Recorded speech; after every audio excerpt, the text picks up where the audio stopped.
Today we are starting our journey on the LLangollen Canal at the old wharf in the town of Ellesmere, which lies at the end of a short arm off the main canal.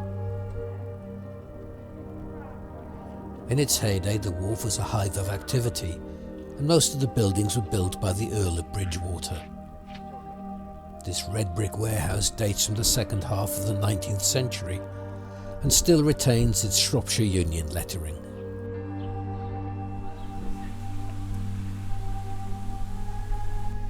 The Ellesmere arm joins the main line at Ellesmere Junction, which is a good place for boat spotting.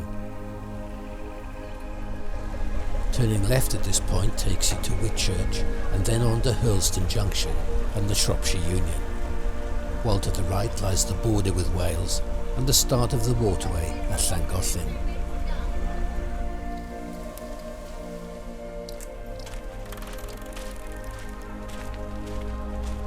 Just along the towpath we find the busy hire boat base of Blackwater Meadow Marina.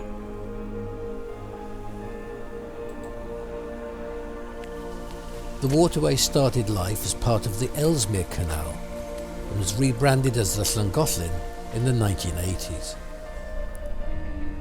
On the outskirts of town we find the Canal and River Trust's Ellesmere Yard, and it's a well-preserved example of a canal maintenance depot dating back to the early 1800s.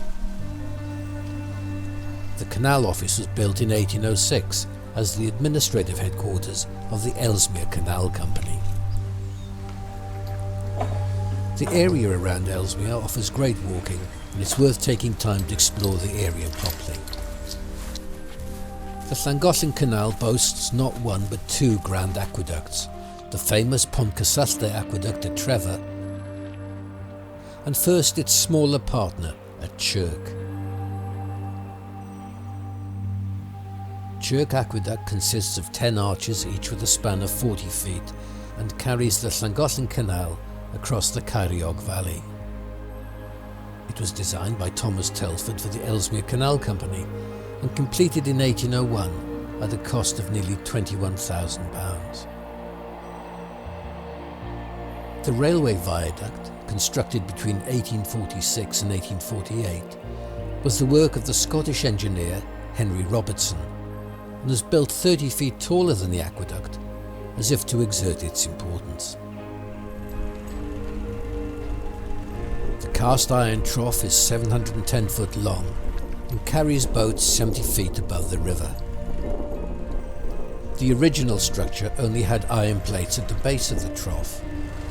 Iron side plates were added later to help alleviate leakage.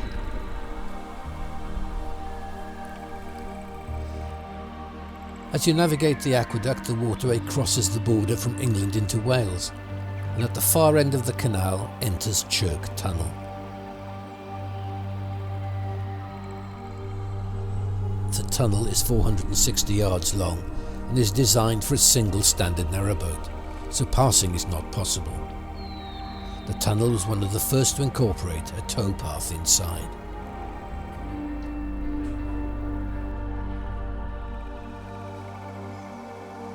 After leaving Chirk, it's only 4 miles to Trevor Basin and one of the great wonders of the canal age, the Poncaste Aqueduct.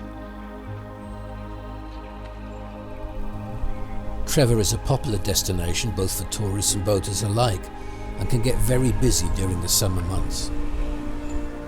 Boaters can find public moorings at the far end of the canal arm.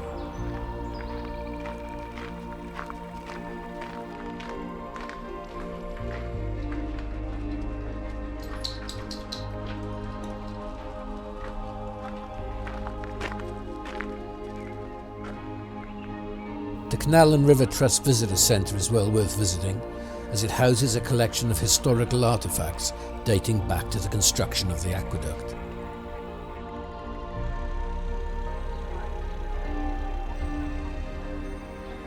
Anglo-Welsh narrowboats have a higher base at the wharf, which is ideally placed for navigating the narrow feeder channel that runs up the LLangollen.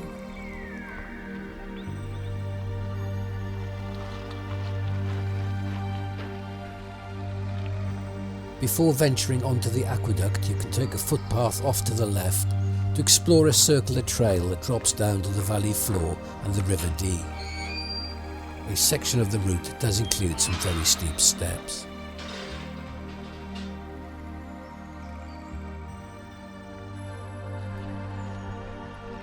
The path eventually brings you to a riverside picnic spot where there are fine views up to the aqueduct.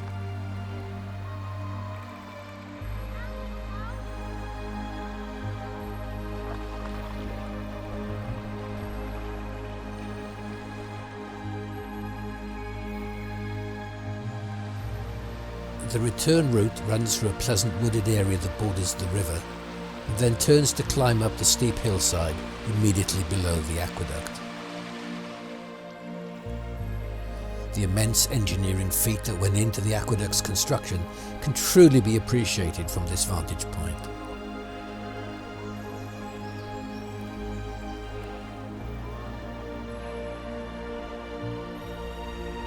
Nicknamed the Stream in the Sky, the Poncaste Aqueduct is a scheduled ancient monument, is Grade 1 listed, and was granted World Heritage status in 2009.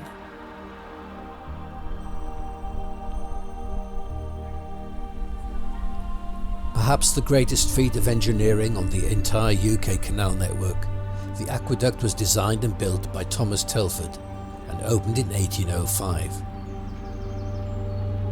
It has 18 arches, is 12 feet wide, and at 1,007 feet long, it carries the canal 126 feet above the River Dee, making it the longest and tallest aqueduct in the UK. The cast iron trough is supported by 19 enormous pillars, and oxblood was added to the mortar used to bind the masonry, in the belief that the blood of a strong animal would help strengthen the structure.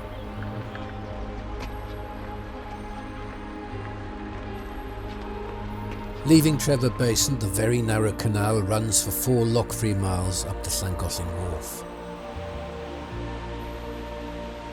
The town, known as the Gateway to Wales, is a very popular tourist destination. Each year it hosts the world-famous International Music Eisteddfod. Today we are taking a gentle 40-minute stroll along the towpath from Llangollen Wharf to Horseshoe Falls and the start of the waterway.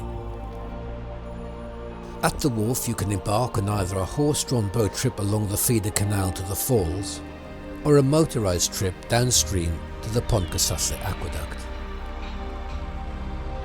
Shortly after leaving the wharf we pass the very popular Llangollen Basin, which offers visiting boaters 48-hour moorings. The basin marks the end of navigation for narrowboats, and only the horse-drawn trip boats can continue along the very shallow feeder channel to Horseshoe Falls.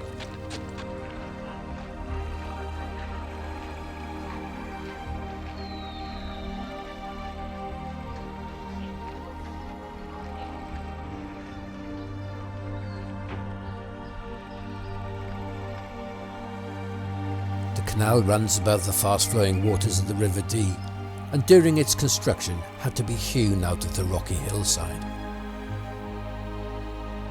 The towpath eventually arrives at the Chain Bridge Hotel that clings to the riverbank. The hotel has been the site of a hostelry since the 1830s, and possibly earlier. The original Chain Bridge was built in 1814 and was later refurbished by Sir Henry Robertson, who owned the nearby Brumbo Steelworks. In 1928, the pressure of heavy floodwaters caused the bridge to collapse. Undeterred, Sir Henry rebuilt the bridge to a much stronger specification in 1929.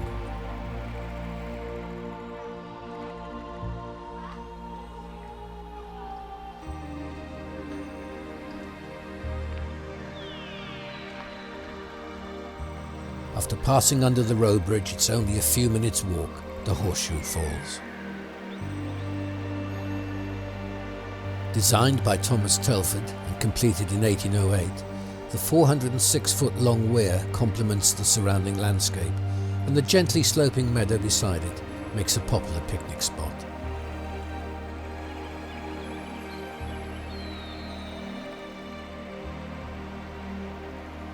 The weir was constructed to divert waters from the River Dee into the LLangollen Canal and then on to the Shropshire Union. Over 10 million gallons are drawn from the river each day in order to feed the system and to help supply South Cheshire with drinking water. In 1944, an Act of Parliament introduced the requirement for accurate monitoring of the volume of water being extracted from the river. And as a result, this meter house was built in 1947. This inconspicuous outlet marks the start of the LLangollen Canal, and the water supply is sufficient to generate a noticeable current, a factor boaters need to allow for when navigating the system. Whether visiting on foot or by boat, LLangollen has a lot to offer visitors, with the towpath walk and boat trips proving to be two of the most popular attractions. Thanks for watching, and if you have enjoyed this video, please click the like button, subscribe to the channel and click the bell icon for notifications of further videos.